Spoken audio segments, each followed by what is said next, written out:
Allow me to take this opportunity to give my condolences to the late Sebastian Njiru, who was the principal of Olokruto Secondary School.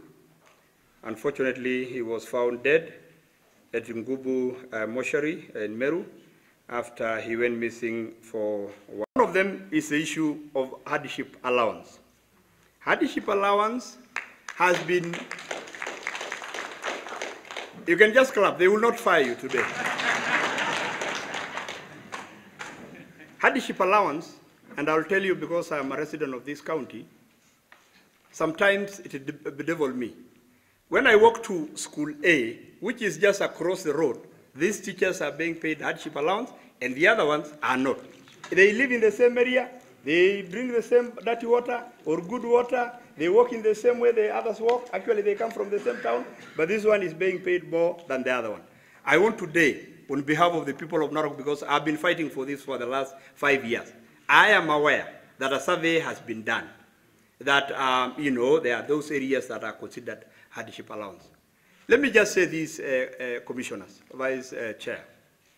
You know, you come from Kajiado, and Kajiado is almost the same as Narok. There is no difference, completely. Maybe unless you talk of, I don't know where, but when you look at Narok, all teachers are in hardship.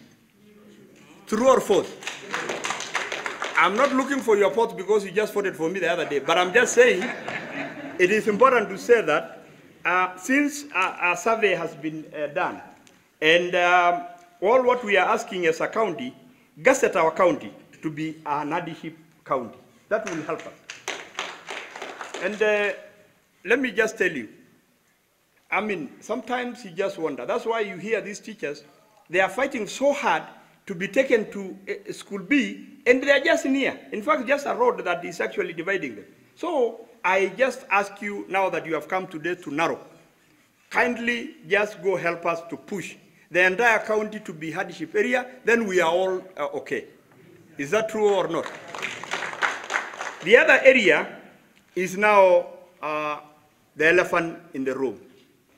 And that is the issue of employment on merit, depending on marks in different areas, years of graduation, and etc. Now, I have noted without a lot of concern when I was a member of parliament, we try to follow that regulation. It is not a law. And probably maybe I will ask the members of parliament, because for me, I will not go to parliament. Maybe I'll finish my business there. Kindly, I want you to take this to be a law, because what they have is a regulation that comes from the county, Teacher Service Commission. It is not a law, but it's a regulation that they employ teachers depending on these marks that they do. Okay, for us, some of us, sometimes we said, okay, that's fine. But after 3 years, I realized something that I don't know whether it's only me who noticed. After these teachers stay for 5 years in probation, they go back to home. So, Madam Commissioners and Vice Chair, what will happen? For us, we'll be having shortage forever. Yes. Because, again, we employ, we agree, somehow we agree, which we were not comfortable with the way they came up with that regulation. I've never been comfortable myself.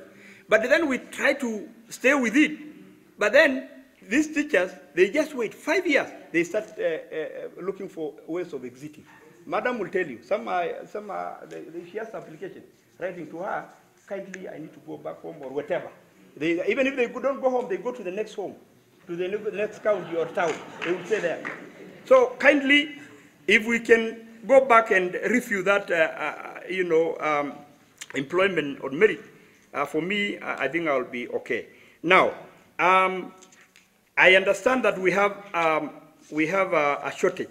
Right now, we have a shortage of about, I think, 1,247 for secondary school, and I think 1,299 for primary. I will tell you this, and because I belong to the party where the president came from, I am, and we are aware that we are working on that. That could be something that we are working to see whether we can finish that issue of shortage all over the country. This is my shortage. The other governor will bring their shortage, and then we will see whether we can now employ our government to finish this issue of shortage once and for all, so that we have enough teachers, and then we should not have a reason why our children are not passing the exam. Find that one young girl or one teacher is teaching almost over 150 students. This is a matter which I want to request the Commission to take it very seriously, because as representatives or the ombudspersons of the citizens, we are going to demand for more teachers to be brought to Narok. That is issue number one. Number two, I told you only 3 issues that brought me here. Number two, these teachers, if you see the kind of life they are going through, the hardship that they are going through, in fact, it leads me to now want to request the Commission to declare Narok County, the entire county, a hardship area, so that we can give these teachers morale to continue teaching. Madam Vice Chair, Commissioner, I was really shocked when I visited the school. There's a school in a place called Enaramatishoriki. First of all, there's no road, which is very true, what Madam Mutua was saying. There's no road to get there, because that road is supposed to be a rural road, but it's still with the national government. Those are things that we are still fighting in Parliament, so that if that road can be brought to the county level, we can then now clearly oversight and ensure that the county government does what? Build those roads. So I want to tell you, these teachers are really doing a good job. They are paid peanuts, they have no house allowances, their insurance, medical insurance is a problem. And I know, trust me, and I know the amount of money which the national government is setting aside for insurance policies. I know recently it was renewed, and it is billions and billions of shillings. So I want to request you, when you go back, the same challenges you'll find here in Narok are the same challenges you're going to find in Marsabit, in Samburu, you know. So I really want to beseech you. In Wajir, in northern Kenya, I want to beseech you, when you go back, look at Narok County as a special case. Let me give you a small homework. When you go back home, please go to your Google and go to YouTube and search the following: the most difficult, dangerous way of going to school. Americans come all the way from America, and they go to Narosora. They go to a place called Ngutoto, and they film young kids, young girls, traversing a whole sub-county to be able to go to a school in a place called Ntuka and Olepariata. And when they are walking, there are elephants there, there are lions. It's a very big, challenging thing. So I think we just need to be a little bit proactive. And we say, what are we going to do so that we can improve the quality of life of these teachers, the quality of schools, the environment, so that we can be able to improve on. Of our principal Kurto Secondary School. That issue came to me yesterday through the county director of TSC, and we moved very fast. We liaised with our counterparts in Kirinyaga. Initially tuliambiwa kwamba alifika Kirinyaga akaomba kari ya mtu wa carriage, akaenda nyumbani, alafu kutoka nyumbani akarudi tena akapanda gari akaelekea Meru. So this morning we were able to get a report from Chuka, that is Meru South, kwamba our principal was involved in a self-involved fatal road traffic accident along Chuka Nguvu Road, near area inaitwa 72, around 23:44 hours. That was on 21st. So he was involved in an accident. There were 4 of them, the principal and another officer walikufa hapo, but hawakujulikana. Alafu there are 2 others who survived, they are in hospital. So when we leave here, tusiseme waliuawa, they were involved in an accident. That is the message, and it is official. I shared with the county director in the morning when I got the message, and we are following up ili kuhakikisha kwamba our principal na wale wengine familia najulishwa officially. Najua sio vizuri tu kukimbia. It was an accident. Secondly, the issue of pregnancies, Mheshimiwa Tongoyo, we used to be at the 60%. We have reduced it now to around 40%. Let me say that we have 52 cases live in court ya wale ambao wamefanya hiyo kitendo na tunaendelea. But I also want to bring to attention that as of last week tuko na wasichana 120 ambao wanaenda kufanya exam. They are pregnant. There is one of our second school which has got 20. I don't want to mention the name, but I know it for the sake of the name of the school. 20 wako na mimba. Total in the whole county 120. So principals, we have some work to do. Tusaidiane. Tujue ni nani wamefanya hiyo kazi ili tuweze kuwachukulia hatua. Because why should you impregnate a school going child, a child below 18 years? So tusaidiane hapo. I want to promise you on behalf of the county security team, tukipata suspect, whether ni chief, whether ni mwalimu, whether ni maybe anybody, we will not, hiyo maneno ya negotiation during my time haiko. We will take action accordingly. That one I want to promise. I welcome you all to this meeting, and I assure you that the Commission is greatly appreciating your presence here today. All of you have responsibility. You have many other things to do, but you chose to be here this afternoon. Thank you very much for honoring our invitation. Thank you. Today's occasion enables us to have a hands-on experience of the field. Since the beginning of this year, the Teacher Service Commission Board has been meeting stakeholders, and today we are privileged to be in this county. Ladies and gentlemen, we are 9 commissioners, and we have divided ourselves into 2 groups. The first group is led by our chair, and they've gone to visit other counties and experiencing this kind of engagement with the stakeholders.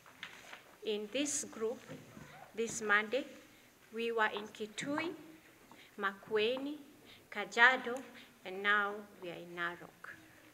Earlier this year, we covered over 6 ASAL areas in this country, including Northeastern, Lamu, and Turkana. It is our wish that by the end of the next 1 year, we would have covered the whole country, so that the Commission should have a first experience, hands-on experience, and the understanding of different needs and strength of our stakeholders.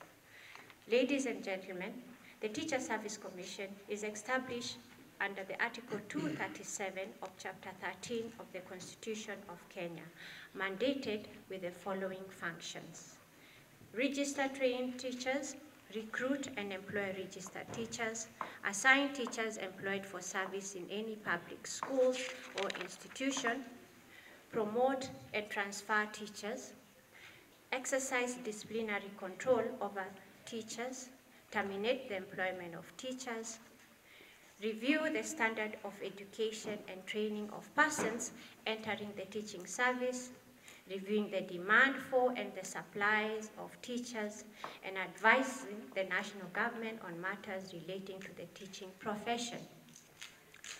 The Commission is aware of the changing trends in the education sector and our commitment to the World Sustainable Development Goal, specifically number 4, to provide quality education. As stakeholders, you have crucial input in how we can best achieve these mandates. We welcome ideas and suggestions that can enrich our existing policy and help us draft new ones. Ladies and gentlemen, the commissioners in front of you, they are mandated to formulate policies for the commission. And you are all aware, these policies are the instruments that are used in the commission to run the day-to-day activity of the commission. And therefore, these policies affects you. It affects you in different ways. Now, it has been a custom whereby commissions will sit in an office and formulate these policies without an understanding of the needs of the users.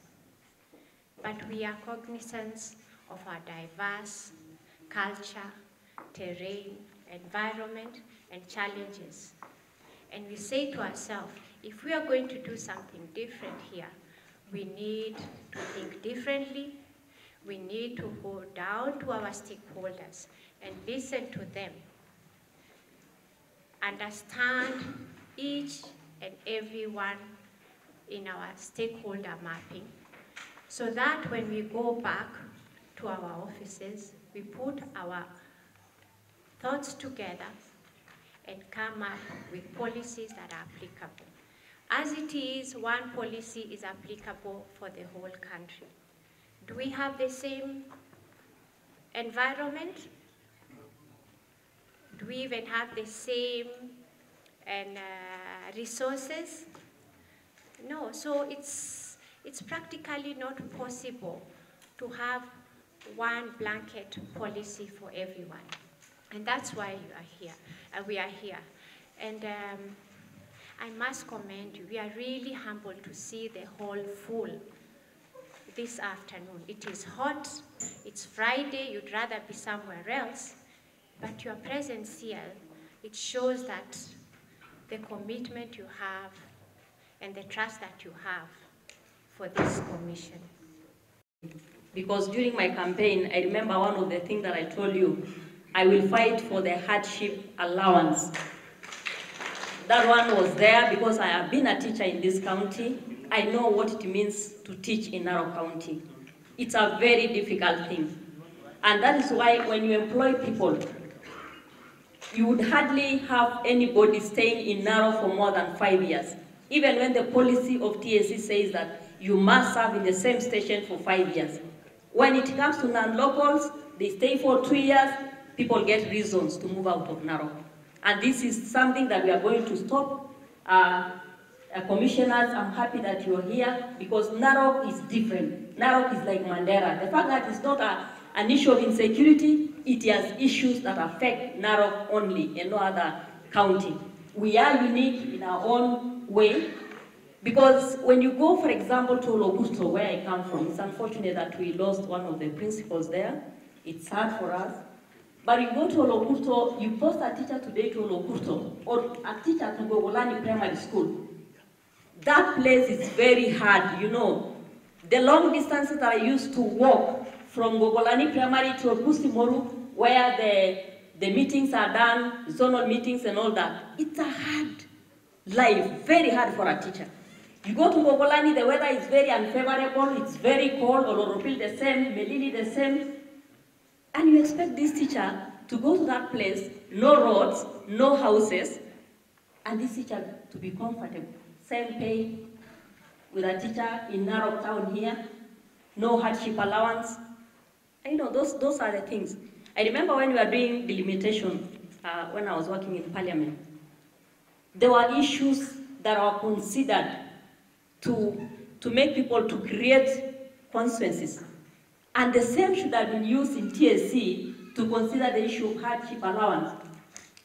That even if you come from Narok, there's plenty of food, yes. There's plenty of grass, yes. But how about some other things like tarmacking to schools, you know, very hard weather conditions. You know, it's only Narok where, kama wale watu wa mnajua nyinyi mmetravel to the US. It is only in Narok where you find such a weather. Very terrible, very terrible. So I don't think I'm going to believe a lot on that. Kindly consider the issue of hardship allowance. Let's have all the teachers in Narok County as a hardship area. Point number 2 is the issue of promotion. Commissioners, if today you're going to look for a principal here to post to a national school, these big schools, you'd hardly find any. For one reason, our teachers are not promoted. They are not promoted. So you want to look for a chief principal, you cannot find one here to promote to that position. Why don't we have an affirmative action where we can consider that these people come from hardship areas, let's promote teachers based on where they come from, so that our Maasai people or the teachers are not a tribalist. But you know, it's also hard that you cannot post a Maasai to Alliance High School. Who say they cannot teach there? Yeah. Piga makofi kama unasikia hiyo here. If you want to post them to a bigger school, they can't qualify. They cannot qualify because of the job rules that they are in. So we want to request that you are the policy makers, kindly put that into consideration so that we promote these teachers. Let's have at least those who have been there for long. Mheshimiwa Pareyo, you know we have to say these things. If we don't say, watu watarudi nyumbani, warudi TSC, they sit in those big offices and our people continue suffering. Looking at our girls, and that's why I want to talk about the female teachers. Commissioners, please promote these ladies. Just give them. Kama mtu ameserve job group moja, take them to the next job group. Why not? Yeah, let them go to it so that at least on merit. You know, there was a time when I was working in TSC. If you did English literature, unapelekwa to some points due. Even these ones can be, you can do the same. Promote them, post them to schools, let them be heads in those institutions, so that what Ken was saying, Mheshimiwa Ken, where there are no female teachers in certain schools, they should even be head teachers in those schools. And most of these ones, if we see, you know, unfortunately, Narok has been leading in girls' side pregnancies. It's unlike us Maasais, but we're going to deal with it. Madam Principal, Oletipis girls, you know that was one of my agenda or manifesto, that we have to deal with that. But we'll only deal with it if we have role models. Role models like Rebecca Tongei, who would stand and say, you know, I was there. And I have managed, I am today where I am. If we have people like Madam Olokula, one of the commissioners here knows, I fought very hard for her to be posted to Oletipis. And I said, can we have her? Let her have her in Oletipis girls. And you will agree with me that most of the schools where we have, it's not that I'm a tribalist, but where we have one of our own being the principals, they're the ones who are doing well. Take for example, Naigara Secondary, go to Talek Boys, go to a school here in, what do we call it here in Wasungiro, Okiriaini. You know, small schools, but they are doing better than Narok Boys. I have nothing against Narok Boys, but what is the problem? Why can those big schools perform which have been there forever? Why are we not performing? What is the reason? You have the infrastructure, you have, you know, name it, everything. What is the problem?